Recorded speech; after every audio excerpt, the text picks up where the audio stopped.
Yeah. Lil Brunson back at you with the back at you, and I am the best reporting on the Eagles. Listen, shout out to everybody that's copping up the stamp of approval merch. Remember, July 11th, all the merch is going to be available on the printchamps.com. We going all the way up this summer, I'm telling you, man. Members going to have their codes. It's just going to be monumental. I'm telling you, man. I'm really bringing something special. I'm bringing something spectacular to y'all, man. You know, I'm proud of what I'm doing, man. I'm proud of you guys, man. You know, we're going to keep it that way, man. And everybody, man. I know at least 30, 40 people got the LB bottle openers, man. Make sure you send me a picture with your bottle opener. I'm posting you on a community post. We doing community posts forever.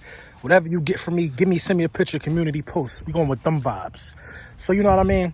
We just signed Quez Watkins. I think Quez is the second draft pick signed. The first one was Prince, the tackle, and now it's Quez. I'm a little, I got a little negative and a positive about this right now. A little negative and a little positive about this. On the positive side, Quez must have showed he could put in some work. First of all, you know what really bothers me about us signing Quez Watkins right now is that if you go on the Philadelphia Eagles Twitter, when they announced that he was signed, half of our fans didn't know who he was. Half of our fans really had no idea who this guy was, like we didn't draft him with the 200th pick. You know what I'm saying? That's why I really feel like that it's detrimental that, you know what I mean, that I keep doing what I do.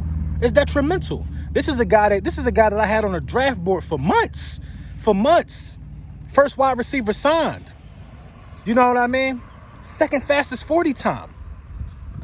People ain't know we drafted him. Come on, y'all. I'm gonna need y'all to get it together. If you're talking about this, I'm gonna need you to get it together, man. And come get it from here so I can get you together. You know what I mean? But I'm happy for the kid, man. You know what I'm saying? 200th pick. I think he's gonna put in work. The kid could flat out run. He must have showed something in these little training camps, these little small camps that we've been doing. He showed something that said we need to lock him up right now for this 4 years. He showed something, you know what I'm saying? And I hope he ain't showed that he could replace Deshaun. That's my negative with this. Now, I don't think he's on Deshaun's level right now. Obviously, I need to see him do what Deshaun did on the field. But from a negative standpoint, it's like, why would they go ahead and sign somebody with a similar skill set to Deshaun Jackson with all this turmoil that's going on? Why would they go ahead and do that like that? You know what I mean? But it is what it is. We're going to have to wait to see how this Deshaun situation shake out. I don't think he's going to be released. I don't think he's going to be cut. I think this was a move by Howie Roseman, and this move says this. Listen, there's always a fast person around. I think it's the wrong message if Howie Roseman decided to send, or Howie or Lori decided to send a message like that. I don't think it's smart because everybody ain't Deshaun Jackson. You're talking about easily a top 3 deep threat in the history of the game. You know what I'm saying? Everybody ain't Deshaun Jackson, but you know what I mean? With this fake outrage and all of this stuff that's going on, every 5 minutes somebody say something, they got to be done. You know what I mean? Who knows how this going to spin out, though. But Deshaun Jackson did apologize to Jeff Lurie, did apologize to Howie Roseman. He has a meeting scheduled, from what I read, with a rabbi, I think in the Philadelphia area, to talk and just, you know, be brushed up more on Jewish culture. I think somebody from the Holocaust Museum also reached out to him to give him some type of class. And I think it's going to be major sensitivity training throughout the whole NFL after Deshaun Jackson's comments. And that's very much well needed. Now, we're going to talk about this list that came out with these quarterbacks. You know what I mean? You know, I don't want to talk about it, man. I'm going to pass this over to the bully, man. Let me know what y'all think in the comments. An NFL head coach said, "Such a creator, no play is dead." An NFL coordinator said it's hard to argue he's not top 10. Just wish he had a complete season. If he wins that Super Bowl in Philly, he's consensus top 5 because he's a top 5 talent.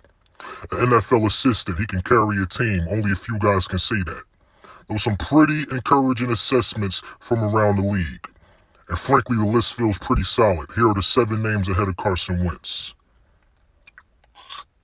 Is 7 people better than somebody that you say is a consensus top 5 talent? 7 people ahead of a guy that when he was drafted changed the fortunes of his franchise. And listen, there's great quarterbacks on this list, first and foremost. And for Carson Wentz to be mentioned with these quarterbacks speaks volumes of his talent level. Carson Wentz is an elite quarterback.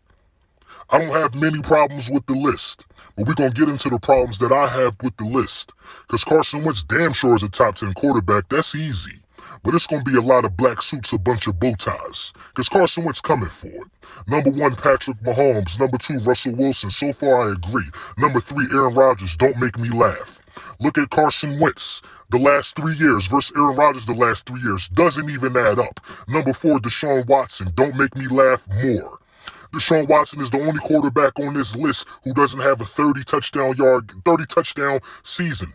The only quarterback on this list who don't have a 30 touchdown season. And he's number 4? Drew Brees, corpse. Lamar Jackson deserves to be on this list. Tom Brady, corpse, but deserves to be on this list. Then you got Carson Wentz. The only thing that I can say that is good about this list is that Carson Wentz is ahead of Dak Prescott.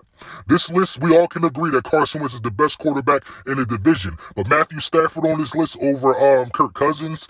Matthew Stafford on this list over Matt Ryan. Yeah, you can say Matt Ryan probably. Matthew Stafford, what has he ever done to be a top 10 quarterback in the league? Let's be for real. Carson Wentz should be number 3, if not number 4 on this list because he is better than Aaron Rodgers, Deshaun Watson, Drew Brees, and Tom Brady. Make no mistake about it.